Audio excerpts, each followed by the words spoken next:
오늘은 종교개혁 주일입니다. 504주년이죠. 종교개혁은 1517년 10월 31일 주일에 독일의 마틴 루터가 95개 교의 반박문을 써붙임으로 시발이 되었다고 얘기합니다. 그 당시 잘 아시는 대로 면죄부를 사면 누구든지 천국에 간다, 이렇게 하면서 면죄부를 팔았죠. 면죄부랑 관련된 이런 이야기가 있습니다. 한 번은 면죄부를 판매하는 신부가 면죄부를 많이 팔았어요. 그래가지고 많은 돈을 거두었습니다. 그리고 마차에다가 돈꾸러미를 실어서 가는데 갑자기 강도가 나타났습니다. 그리고는 면죄부를 팔아서 모은 어마어마한 금액의 돈을 다 빼앗아 갑니다. 그래가지고 이런 교회 돈을 강도질에 가다니 천벌받은 놈, 그랬더니 그 강도가 뭘 딱 꺼내주고 보여주고 가는데 신부가 보고 충격에 빠져서 기절했습니다. 뭐냐? 바로 면죄부였어요. 모든 죄를 사해준다고, 천국 간다라고 하는 면죄부. 그만큼 면죄부는 그 자체가 모순덩어리입니다. 이 종교개혁은 구원은 행함으로가 아니라, 좀 더 정확히 말하자면 헌금한다고 천국 가는 게 아니고, 돈 많이 낸다고 천국 가는 게 아니고, 오직 믿음으로 구원을 얻게 된다. 가장 중요한 구원의 도리를 밝혔고, 또 그것이 성경의 중요성을 일깨웠습니다. 성경에 보면 그렇게 돼 있다, 이렇게 얘기한 거죠. 그래서 이 종교개혁 당시에 이 상황을 조금 이해할 필요가 있는데, 그 당시 성경에 대해서 굉장히 무지했습니다. 왜 그러냐면 성경책이 없었어요. 개인이 성경을 소유할 수 없었습니다. 그 자체가 불법이에요. 그리고 무엇보다도 자기네 나라 말로 번역된 말이 없었어요. 히브리 말, 헬라어, 그 원어 성경과 라틴만 있어가지고 사람들이 볼 수가 없어요. 뭐 목회자들도 봐봤자 뭐 잘 알지를 못하고, 그 당시 신부들도 성경을 잘 몰랐습니다. 그리고 그때는 설교를 안 했거든요. 성경을 알 일이 없어요. 무지를 단적으로 표현해 주는 것 중에 하나가, 그 당시에 주기도문을 누가 지었는지 모르는 사제가 꽤 많았다 그래요. 무지가 상당히 심각한 거죠. 그러면서 바리새적인 삶으로 신앙의 삶을 철저히 율법화시켰습니다. 어느 정도였냐면은 사순절이 되면은 고기를 먹으면 안 된다 그랬어요. 지금도 고기 먹지 말라고 그러는데 성경에는 그런 얘기 없어요. 자기들이 그냥 만든 거예요. 그리고는 먹지 말라 그러면서 고기를 먹으면 어떻게 하느냐? 그 사람이 걸리잖아요. 옛날에 어떻게 했냐면 사형을 시켰어요. 고기 먹으면 죽였다고요. 그럴 이유가 뭐가 있습니까? 그리고 그것도 그냥 사형이 아니라 화형을 시켜버렸어요.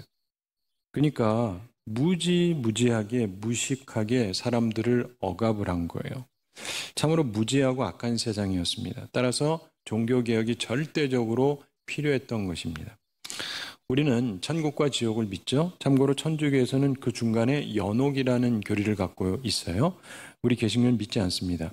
천주교는 천국과 지옥 사이에 연옥이 있다고 믿으면서 세례받은 사람은 지옥에 가지 않고 연옥에 간다 그랬어요. 천국은 곧장 가기가 매우 어렵다. 성자나 간다 그랬어요.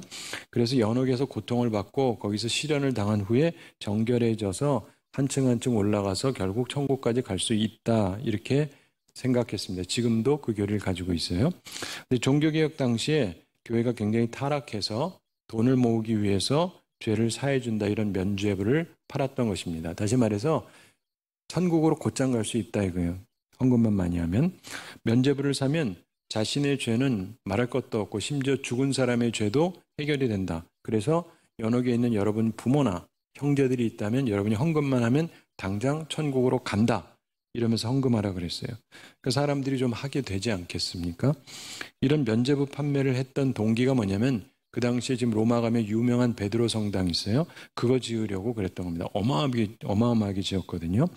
그 건물을 짓기 위해서 수단 방법을 가리지 않고 많은 헌금을 거둬들이기 위해서 개발된 거였습니다. 거기에 대해서 반박을 한 거죠. 대신 오해하지 마셔야 될 게 있어요. 우리 예수님께서도 분명히 재물을 땅에 쌓아두지 말고 하늘에 쌓아두라는 말씀을 하셨죠. 주님을 위해서 노력하고 선한 생활을 한다고 해서 공로가 없는 건 아닙니다. 하나님께서는 우리의 모든 선과 악을 기억하시고 선악간에 심판하실 것이죠. 그리고 선을 행한 사람에게 주님께서 귀한 것으로 갚아주십니다. 그런데 중요한 것은 구원은 절대로 돈으로 혹은 공로로 얻을 수 있는 것이 아니라는 사실을 기억을 해야 돼요. 구원은 오직 믿음으로 얻습니다. 그래서 이런 적절한 표현이 있죠. 구원은 믿음으로, 축복은 행함으로. 한번 따라해 보세요. 구원은 믿음으로, 축복은 행함으로. 구별해서 잘 이해를 하셔야 돼요. 종교개혁을 일으켰던 마틴 루터는 신학 박사였습니다. 신학교에서 성서를 강의를 했죠. 젊은 나이인 32살에 이미 11개의 수도원을 관할하는 사람이었습니다. 학자였고 교회 지도자였고 행정가였습니다. 그런 그가 로마서를 신학교에서 강의하면서 크게 깨달음을 얻었어요. 그리고 그 당시에 교회가 문제가 있다라고 해서 반박문을 붙였던 것입니다. 특별히 오늘 본문이 그의 가슴을 울렸던 귀한 말씀인데, 본문의 2절 말씀, 짧지만은 복음의 정수라고 할 수 있는 귀한 구절입니다. 특별히 마틴 루터의 종교개혁의 근원이 되는 말씀으로서 굉장히 귀한 말씀이고, 특별히 그 후반에 있는 의인은 믿음으로 말미암아 살리라 17절 후반에 있는 이 말씀, 위대한 명제죠.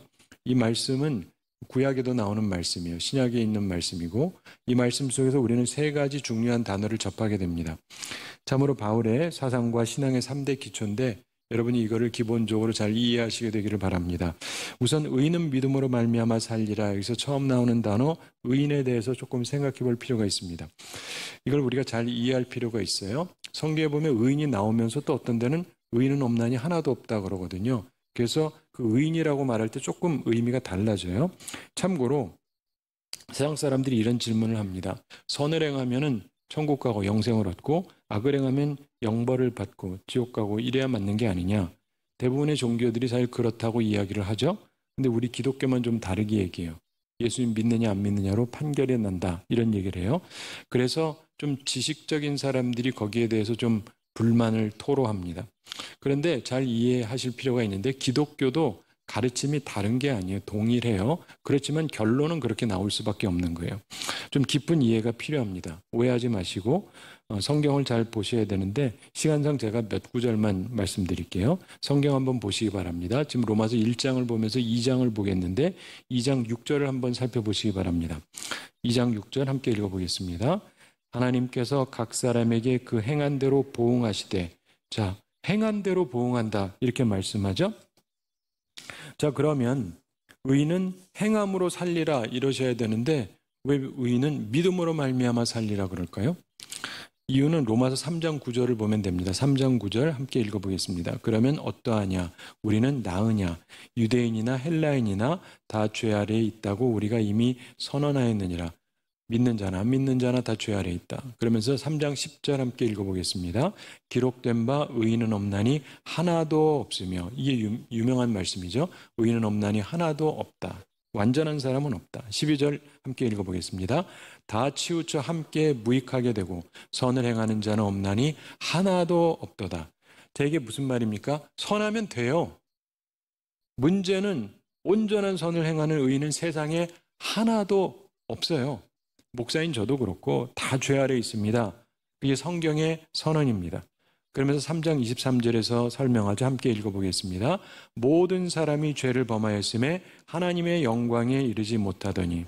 아멘. 자, 아무도 하나님의 영광에 이를 만큼 선한 사람이 없습니다. 상대적으로는 선할지 몰라도 절대적으로 선한 사람이 없어요. 그러면서 3장 24절에서 말씀합니다. 함께 읽어보겠습니다. 그리스도 예수 안에 있는 속량으로 말미암아 하나님의 은혜로 값없이 의롭다 하심을 얻은 자 되었느니라. 아멘. 자, 이게 중요한데 세상에 진짜 의인은 없어요. 그러나 의롭다 하심을 얻은, 믿음으로 말미암아 구원을 얻는 자는 있다는 거예요. 그러니까 기독교가 갖고 있는 의인의 개념이 좀 독특한데 세상적인 관점에서 보는 절대적인 의인은 하나도 없다는 거예요.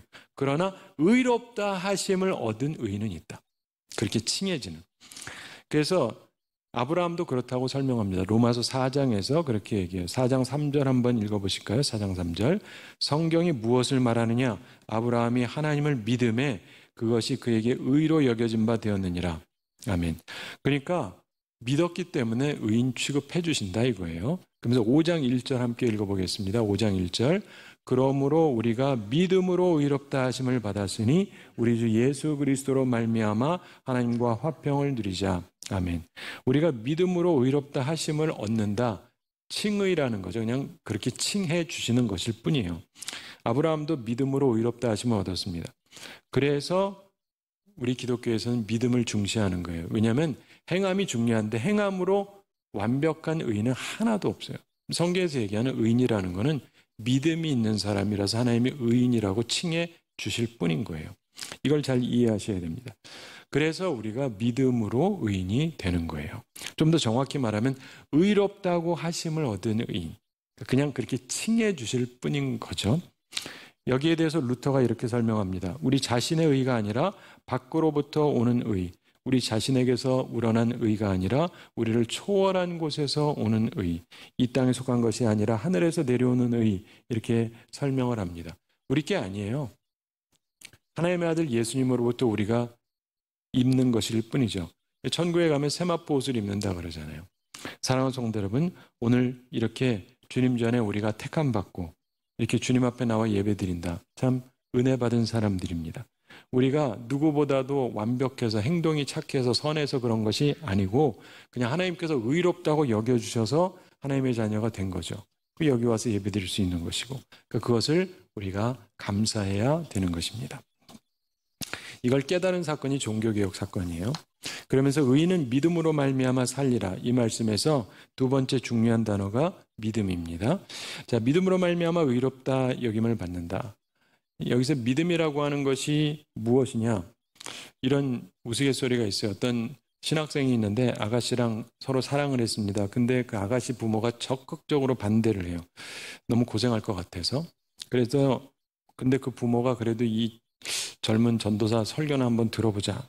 그리고 결정하기로 했는데 설교를 듣고 나서 승낙을 해줬어요. 그래가지고 이 전도사가 기분이 좋아서 제 설교 들으니까 무슨 확신이 있으셨나 보죠. 그랬더니 우리 확신이 생겼다고. 자네 설교를 들어봤더니 자네는 결코 목사가 될 수 없다는 확신을 얻었네. 설교 못한다 이 말이죠. 이런 의미의 믿음 말고 이런 확신 말고 구원을 얻게 하는 믿음이라는 게 뭐냐. 역시 로마서 10장 9절 함께 보겠습니다. 10장 9절 내가 만일 내 입으로 예수를 주로 시인하며 또 하나님께서 그를 죽은 자 가운데서 살리신 것을 내 마음에 믿으면 구원을 얻으리라. 아멘. 두 가지죠. 예수님을 주로 시인해야 되고 예수님이 부활하신 걸 믿어야 된다. 이 얘기는 뭐냐면 구원자라는 것을 믿어야 된다. 이런 얘기입니다. 그러면서 10장 10절에서 사람이 마음으로 믿어 의에 이르고 입으로 시인하여 구원에 이르느니라. 이렇게 말씀합니다. 자, 우리가 속으로 입으로 함께 해야 되는 두 가지. 첫째가 주라고 하는 고백입니다. 여러분에게 예수님은 진짜 주님이신가? 나더러 주여 주여 하는 자마다 천국에 갈 것이 아니라 그랬죠. 입술로도 해야 되지만 마음으로 진정성이 있어야 돼요. 그리고 두 번째, 구원자라고 하는 믿음이 있는가? 예수님을 나의 구원자로 믿는가? 하나님께서 죽은 자 가운데서 예수님을 살리셨다라는 걸 믿는다. 이것은 신뢰를 얘기하는데요. 사랑하는 성도 여러분, 이게요, 부활이라는 거를 믿는 거예요. 우리가 본 적은 없잖아요. 근데 믿는 거예요. 이게 구약 말씀 하박국 2장 4절에 있는 말씀이 여기에서 인용이 돼서 쓰여진 말씀입니다. 의인은 그의 믿음으로 말미암아 살리라. 저희가 하박국서를 좀 이해할 필요가 있습니다. 선지자 하박국이 하나님한테 묻습니다. 하나님, 왜 유대 악인들이 의인들을 압박하도록 허용하십니까? 이게 무슨 말이냐면 우리 교회들이 있는데 왜 나쁜 놈들이 힘이 더 셉니까? 교회에. 이런 얘기예요. 그러니까 하나님이 말씀합니다. 행악자들이 징계를 받을 것이다. 갈대아 사람들 바벨론을 일으켰다. 이렇게 말씀합니다. 그러니까 선지자가 만족하지 못합니다. 하나님, 그러면 이방 사람, 소위 믿지 않는 사람은 그래도 교회 다니는 사람보다 못한데 어떻게 그들이 우리 믿는 사람들, 유대인들을 벌하도록 그걸 또 허용을 하십니까? 그때 하나님께서 그 갈대아 사람들도 징벌이 될 것이다. 교회를 핍박하는 자들도 징벌 받을 것이다. 그러면서 진정 모든 악인은 멸망할 것이다. 그럽니다. 그러면서 그러나 의인은 그의 믿음으로 말미암아 살리라. 이런 말씀을 하세요. 이게 무슨 말이냐? 믿음 생활하는데 악인이 힘을 내요. 나는 당하고. 그리고 믿는 사람들이 교회가 핍박을 당해 믿지 않는 자들에게. 그래도 하나님을 믿는 사람. 그래도 최종적으로 하나님께서는 모든 것을 온전하게 하실 거라고 믿는 사람이 의인이라는 거예요. 그리고 의인은 그 믿음으로 살 것이다. 구약시대도 그랬고 신약시대도 그랬고 종교개혁 시대도 그랬고 지금도 역시 마찬가지입니다. 우리가 살아가면서 보면 때로 하나님께서 공의롭게 하지 아니하시는 것 같다라고 느낄 때도 있어요. 그래도 하나님을 신뢰해야 돼요. 의로우신 예수님이 십자가에 달려서 죽으셨잖아요. 이해하기 힘들죠? 그런데 아버지께서 살리실 걸 믿고 죽으셨고 사셨잖아요. 우리도 그거를 믿어야 되는 겁니다. 이게 바로 유앙겔리온, 복음이에요. 좋은 소식. 부활의 주님, 역전케 하시는 주님. 하나님 아버지를 믿고 죽으면 죽어도 끝이 아니고 산다. 이거를 능가할 게 무엇이 있습니까? 사랑하는 성도 여러분, 우리에게 이 신앙이 있는가? 부활의 신앙이 있는가? 모든 것을 최후의 승리로 이끄시는 하나님에 대한 신뢰가 있느냐? 이게 있으면 산다. 마틴 루터는 바로 이 신앙이 있었기 때문에 종교개혁을 계속 할 수 있었던 거예요. 그리고 결국 성공할 수 있었던 것이죠. 이런 믿음이 우리에게 구원을 주는 믿음입니다. 바라기는 이런 믿음을 소유하는 우리 모두가 되기를 바랍니다. 의인은 믿음으로 말미암아 살리라. 여기서 세 번째 중요한 단어는 살리라라는 단어죠. 구원에 대한 얘기입니다. 기독교의 구원은 흔히 7가지로 설명을 합니다. 첫째로 영과 육의 구원, 영만이 아니라 영육의 구원. 그 다음에 두 번째 위험으로부터의 구원입니다. 세 번째 악한 세력으로부터의 구원이고, 네 번째 잃어버림으로부터의 구원, 찾아주심. 다섯 번째 죄로부터의 구원, 죄에서 자유함을 얻는 것. 여섯 번째 하나님의 진노로부터의 구원입니다. 그리고 일곱 번째 종말론적인 구원입니다. 예수님께서 재림하실 때 구원이 완성이 되는 것이죠. 그런데 가장 종합적인 구원의 의미는 바로 영생입니다. 영원한 생명. 로마서 6장 23절 한번 찾아서 함께 읽어보겠습니다. 로마서 6장 23절 함께 읽어보겠습니다. 죄의 삭은 사망이요 하나님의 은사는 그리스도 예수 우리 주 안에 있는 영생이니라. 아멘. 하나님의 은사, 하나님의 선물은 그리스도 예수 우리 주 안에 있는 영원한 생명이다. 이렇게 말씀합니다. 의인은 믿음으로 말미암아 살리라. 예수님을 주님으로 구원자로 믿고 고백하는 그런 사람은 의롭다 하심을 얻고 그 믿음으로 영원한 생명을 얻습니다. 말씀을 마치기에 앞서서 결론적으로 꼭 생각해야 될 게 있어요. 의인은 믿음으로 말미암아 살리라. 이 말씀은 아주 함축적인 말씀인데 이 놀라운 복음은 모든 믿는 자에게 구원을 주시는 하나님의 능력이 된다고 말씀합니다. 오늘 본문 1장 16절 함께 읽어보겠습니다. 내가 복음을 부끄러워하지 아니하노니 이 복음은 모든 믿는 자에게 구원을 주시는 하나님의 능력이 됨이라. 먼저는 유대인에게요 그리고 헬라인에게로다. 아멘. 여기서 보면은 모든 믿는 자에게 구원을 주시는 하나님의 파워, 하나님의 능력이 된다라고 말씀을 합니다. 여기서 모든 믿는 자라는 말은요, 믿음을 사용하는 자를 얘기해요. 영어로 who exercises faith. 무슨 말이냐? 건강하기 위해서 운동해야 되는 거 아시죠? 운동하면 건강해질 것입니다. 아는 거랑 하는 건 다른 거 아시죠? 알기만 하면 뭐예요? 운동을 해야 건강해지지. 믿음이 있으면 능력이 있습니다. 알긴 하죠. 근데 믿음을 써야 능력이 나타나는 거예요. 이거를 이해하셔야 됩니다. 전에 말씀드린 적이 있는데 우리의 믿음은 새에게 있어서 날개랑 비슷해요. 그래서 일반 짐승은 다리가 4개예요. 그래서 잘 달리죠. 근데 새들은 다리가 2개밖에 없어서 잘 달리지 못하고 게다가 이 날개가 있어가지고 이걸 사용하지 않으면 그냥 짐처럼 무겁기만 합니다. 근데 믿음이라는 게 우리에게 날개랑 같아요.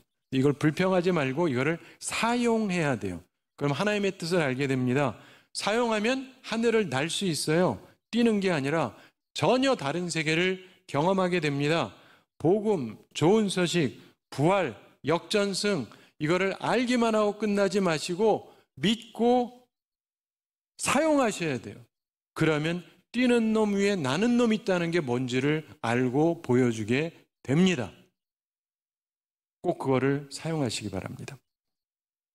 한 가지 이야기 말씀드리면서 오늘 말씀을 마치겠습니다. 결국 우리한테 필요한 것은 생각의 전환입니다. 종교개혁도 바로 새로운 깨달음, 생각의 전환에서 온 거죠. 아주 유명한 얘기가 있습니다. 오래전 얘기인데 독일에서 12살 때부터 7년 동안 바이에른 대공으로 지내던 공작이 있었습니다. 그를 당시에 독일 왕이 비서실장으로 삼았어요. 그리고 나중에 총리로 삼았습니다. 근데 20대에 막 그렇게 되니까 20대 후반 되면서 교만해지죠. 그러니까 사람들이 그 사람을 싫어했습니다. 근데 그가 어느 날 사냥을 갔어요. 사냥을 갔다가 작은 교회를 발견하고 들어가서 기도를 했습니다. 기도하고 이제 끝내고 이렇게 고개를 딱 들었는데 앞에 십자가가 보이는데 십자가에서 빛이 나는 거예요. 그러면서 3이라는 숫자가 왜 1, 2, 3, 딱 3이라는 숫자가 나타나요. 사라졌습니다. 환상을 봤는데 이게 뭔지 모르겠는 거예요. 생각을 해보니까 자기가 좀 못되게 살았거든요.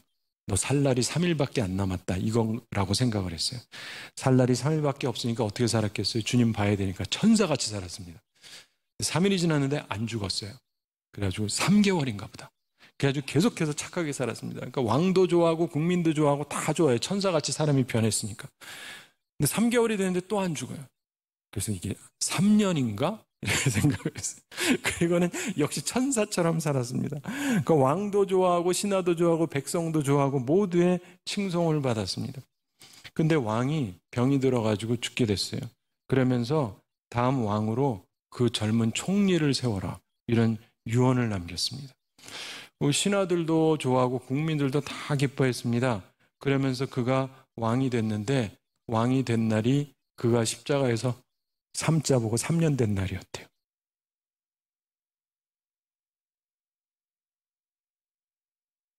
(30대) 초반에 왕이 됐습니다. 그리고 나서 14년 지나서 신성 로마 제국의 황제로 추대가 됩니다. 그리고 나서도 또 20년 동안 믿음의 황제로 세상을 다스렸습니다. 실제 있었던 이야기예요. 생각의 전환이 그를 바꾼 거예요. 생각의 전환. 루터도 생각을 전환하니까 세상을 바꿨습니다. 사랑하는 성도 여러분, 오늘 주님 말씀 따라서 생각을 바꾸세요. 우리에게 주어진 건 복음이에요. 복음은 good news, 좋은 소식입니다. 그래서 죽어도 산다예요. 죽어도 산다. 죽어도 사는데 뭔들 못하겠어요. 하나님의 능력. 복음은 모든 믿는 자에게 구원을 주시는 하나님의 능력이 됩니다. 복음을 믿음으로 앞으로 힘없는 삶 살지 마시고 능력 있는 삶을 꼭 사시게 되기를 바랍니다. 의인은 믿음으로 말미암아 살리라 하나님의 말씀입니다. 바라기는 이 말씀을 따라서 믿음의 날개를 가지고 세상을 날아가는 그리고 영생의 세계로 날아가는 우리 모두가 되기를 우리 주님의 이름으로 축원합니다.